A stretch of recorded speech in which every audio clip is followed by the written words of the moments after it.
It's going to get loud in here. Choosing a portable PA speaker that's going to work well for your needs can be a challenge. There are just so many great options out there. And there are lots of factors to consider, including size, weight, durability, frequency response, materials, and many more, including price, of course. But the question I'm most often asked when musicians are looking at PA speakers is, which one will be the loudest, or which one will fill the room best? Specifications only go so far. And we wanted to find out, what does all that really mean in the real world? In particular, we wondered how much volume or sound pressure level can a PA speaker really produce when you're pumping music through it at maximum input level before clipping. We decided to set up a test to find out. Now, we're not going to claim that this is a totally scientific test, but we did try to control the variables as much as possible and to take the best measurements that we could so we could compare the real-world performance of the speakers. We set up 12 different powered PA speakers priced at less than $1,000 each, and we played the same music through each. We cranked the speakers up until they began to clip, then we backed off the level ever so slightly so that we could measure the maximum clean volume each one produced in the room. A Galaxy Audio CM130 SPL meter was placed 1 meter in front of each speaker to measure the on-axis volume produced. And because in the real world, listeners will be in front of the speaker and also off to the sides, we also placed CM130 SPL meters 30 degrees off axis and 70 degrees off axis. We also recorded each speaker in all three of those positions, on axis,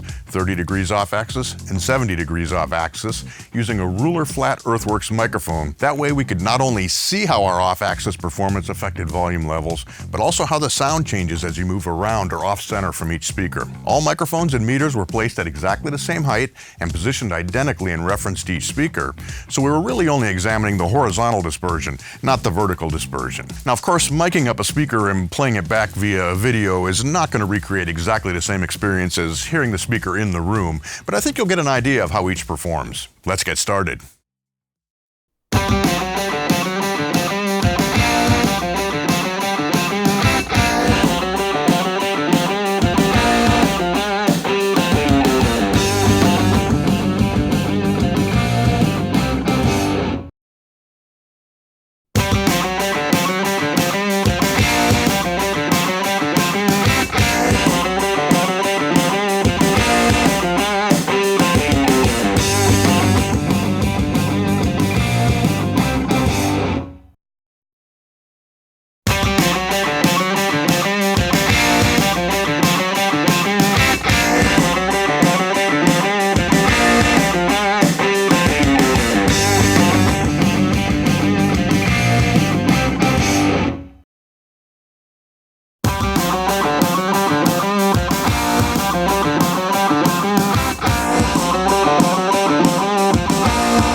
hope you've enjoyed this look at the performance of 12 powered PA speakers. Let us know what you think in the comments below. Now, of course, maximum volume and horizontal off-axis response are only two factors that affect how a speaker performs in a given situation. For complete information on all 12 of these speakers, head over to sweetwater.com, or for a full rundown on which powered PA speaker might be the best choice for you, contact your Sweetwater sales engineer. They got all the answers. Thanks for joining me today. I'm Mitch Gallagher from Sweetwater.